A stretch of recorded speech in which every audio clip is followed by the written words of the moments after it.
Hello दोस्तों, स्वागत है हमारे YouTube चैनल बिकम एसएससीएन में। और आज के इस वीडियो में हम लोग बात करने वाले हैं रीजनिंग और मैथ की स्ट्रेटजी के बारे में। तो हमारी एसएससी एग्ज़ाम के ये महत्वपूर्ण दो सेगमेंट हैं जिनमें रीजनिंग है, मैथ है, जो हमारे लिए काफ़ी इंपॉर्टेंट है क्योंकि इनसे क्या है हम अपने स्कोर को बूस्ट कर सकते हैं। प्री एग्ज़ाम हो या फिर मेंस एग्ज़ाम हो, दोनों में ही ये दोनों सब्जेक्ट हमारे लिए स्कोर बूस्टर का काम करते हैं क्योंकि इसमें जो चीज़ें हैं वो फिक्स हैं, जो चैप्टर्स हैं वो हमारे फिक्स हैं। और साथ ही साथ जैसे इंग्लिश है और जीके है, इसमें क्या है अनएक्सपेक्टेड चीज़ें हैं, यानी कुछ भी हमसे पूछा जा सकता है।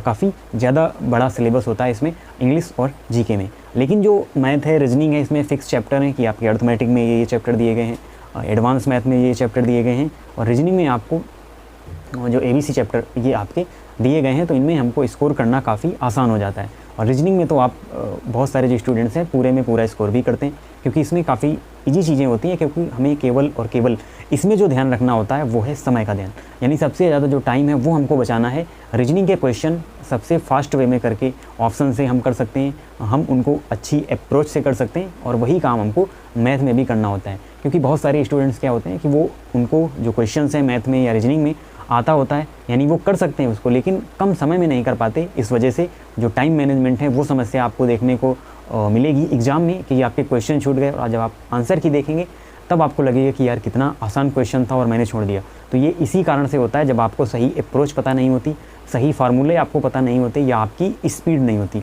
तो ये समस्याएं देखने को मिलती हैं। तो उसी बारे में मैं आज की इस वीडियो में बात करने वाला हूँ कि कौन कौन से रिसोर्सेज हैं जिन्हें आप फॉलो कर सकते हैं मैथ और रीजनिंग के लिए और किस प्रकार से अपनी स्पीड कैलकुलेशन को बढ़ा सकते हैं। तो सबसे पहले यहाँ पर हम बात करते हैं रीजनिंग के सेगमेंट की। तो प्री में आपको इसका वेटेज देखने को मिलेगा 25 question, CGL exam, CHSL exam में आपको इसका देखने को मिलेगा। और मेंस एग्ज़ाम की अगर हम बात करें तो 30 क्वेश्चन रीजनिंग के यहाँ पर आपको देखने को मिलेंगे मेंस एग्ज़ाम में, CGL और CHSL एग्ज़ाम में। तो रीजनिंग की अगर हम बात करें तो इसमें सबसे पहले आपको पूरा सिलेबस कवर करना होगा, उसके बाद क्वेश्चंस की प्रैक्टिस करनी होगी, फिर आप मॉक टेस्ट की सहायता से ये आपके रिवीजन में आ जाती है। तो एक बार ही अगर आप इसका सिलेबस अच्छी तरीके से कवर कर लेते हैं तो दोबारा कभी भी आपको इसका सिलेबस पढ़ने की ज़रूरत नहीं है, बस आपको प्रैक्टिस में रखना चाहिए। जैसे आप डेली मॉक दे रहे हैं तो डेली आपके 25 क्वेश्चन सभी टॉपिक से यहाँ पर आपके सामने आएंगे, तो जिससे आप उनको अच्छी तरीके से सॉल्व कर लेंगे। बस यही आपको करना होता है, केवल एक बार आपको बेसिक से जो इसका सिलेबस है वो कवर करना है। और सिलेबस आप कहाँ से कवर करेंगे, तो देखिए रीजनिंग और मैथ एक ऐसे सब्जेक्ट हैं जिनको आपको डेडिकेटली एक ही टीचर से फॉलो करना है और आपको अच्छी तरीके से इनको पढ़ना होगा, क्रम से पढ़ना होगा, नहीं तो चीज़ें आपके लिए मिसमैच हो जाएंगी। इसके अलावा जैसे जीके है, इंग्लिश है, उसमें तो हम कहीं से भी कोई भी टॉपिक पढ़ सकते हैं, लेकिन इसमें ऐसा नहीं होता। तो रीजनिंग के लिए मैंने यहाँ पर फॉलो किया था पीयूष वार्ष्णेय सर को, बहुत अच्छी रीजनिंग पढ़ाते हैं। और करियर विल ऐप जहाँ पर उनकी क्लासेज हैं, उनका पेड कोर्स भी आता है और 1000 के अंदर ही लगभग आपको पेड कोर्स उनका मिल जाएगा।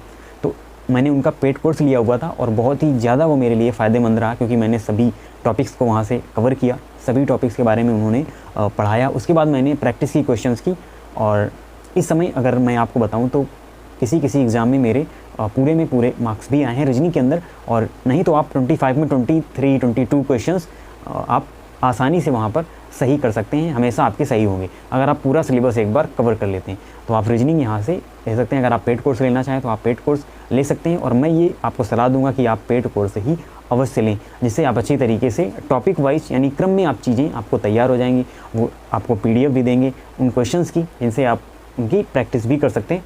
और फिर आप मॉक टेस्ट देंगे तो आप देखेंगे आपकी स्पीड भी बढ़ चुकी होगी और आपको सभी क्वेश्चन आ भी रहे होंगे, यानी क्वेश्चन भी आएंगे और अच्छी अप्रोच से आएंगे। क्योंकि रीजनिंग होता है अगर आप ना भी पढ़ें तो भी आप रीजनिंग आसानी से कर सकते हैं, नो डाउट। लेकिन क्या होता है कि आप उस स्पीड से नहीं कर पाएंगे, यानी जो क्वेश्चन में आप 2 मिनट लगाएंगे वही क्वेश्चन आपका 5 सेकंड में हो जाएगा अगर आपको सही अप्रोच पता है, रीजनिंग करने का सही तरीका पता है। क्योंकि बहुत सारे क्वेश्चन ऐसे होते हैं रीजनिंग में जो हमको ऑप्शन से करने होते हैं, जैसे कि आप जो भी वर्ड वोकेबलरी के रिलेटेड जो क्वेश्चन पूछे जाते हैं कि एक सही क्रम है वो आपको बताना है, तो वो हम ऑप्शन से ही बहुत अच्छी तरीके से कर सकते हैं। जैसे मिरर इमेज के क्वेश्चन हैं, ये भी आप ऑप्शन से कर सकते हैं।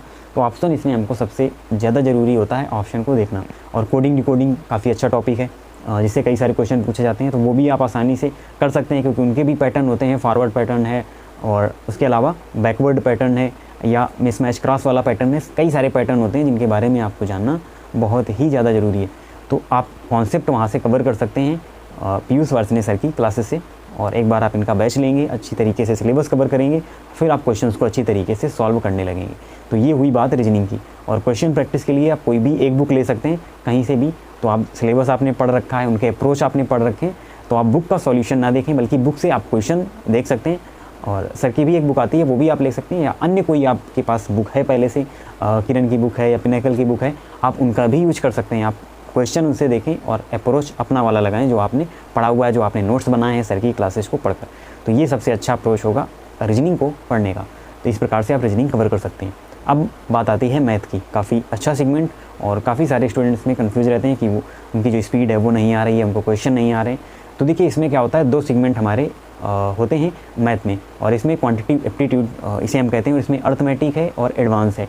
2 पोर्शन होते हैं हमारे। अर्थमेटिक में क्या होता है, आपको फार्मूला कम मिलेंगे, इसमें आपको कॉन्सेप्ट देखने को ज़्यादा मिलेंगे।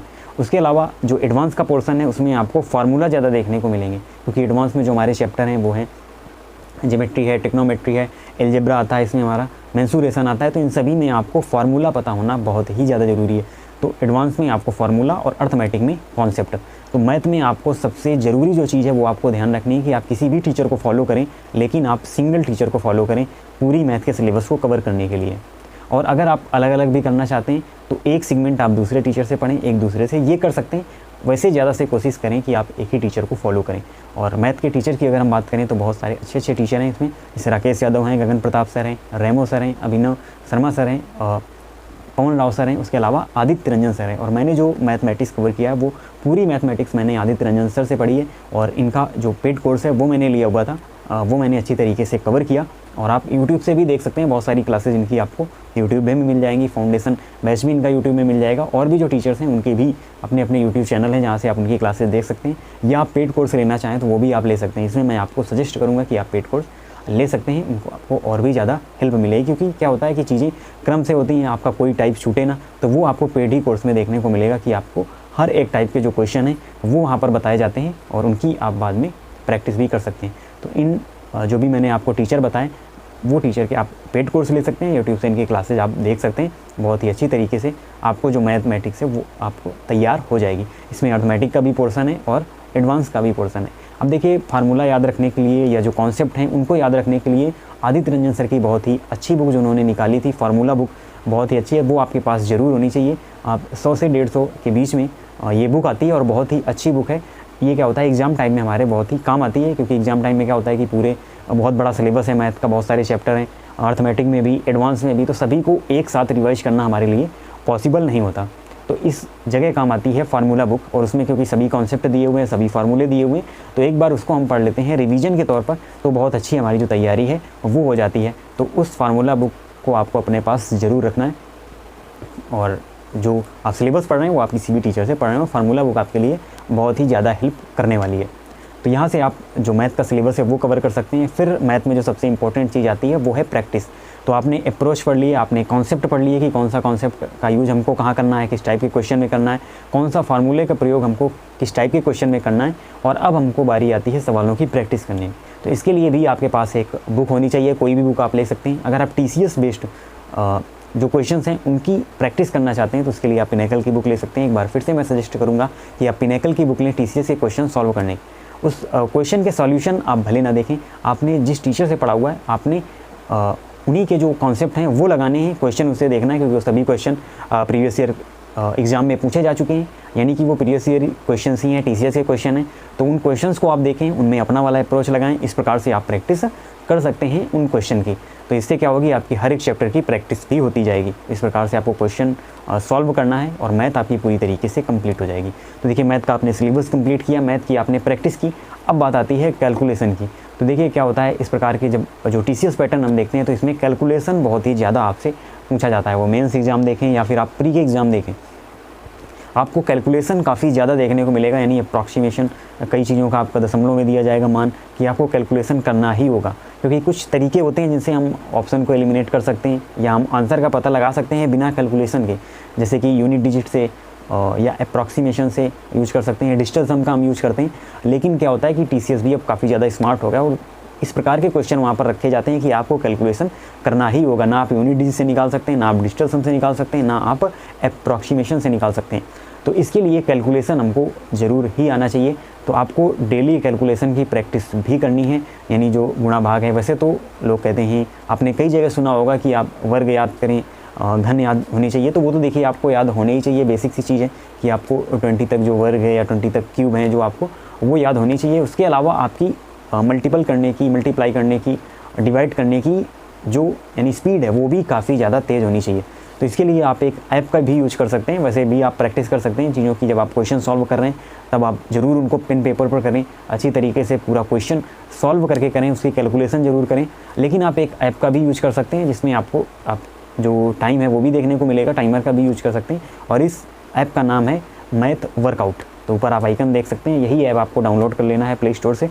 और इसमें आप कैलकुलेशन की प्रैक्टिस कर सकते हैं। और इसमें अलग अलग लेवल भी होते हैं, यानी आप हाई लेवल, मीडियम या बेसिक लेवल से कौन से कैलकुलेशन करने चाहते हैं, कितने बड़े बड़े, जैसे 2-2 अंक के हैं या 3-3 अंक के मल्टीप्लाई हैं, वो आप करना चाहते हैं तो वो इससे आप कर सकते हैं। तो इसमें आप क्या होगी कि बाद में आपकी स्पीड भी दी जाएगी, आपने कितने समय में जो कैलकुलेशन है वो किया हुआ है।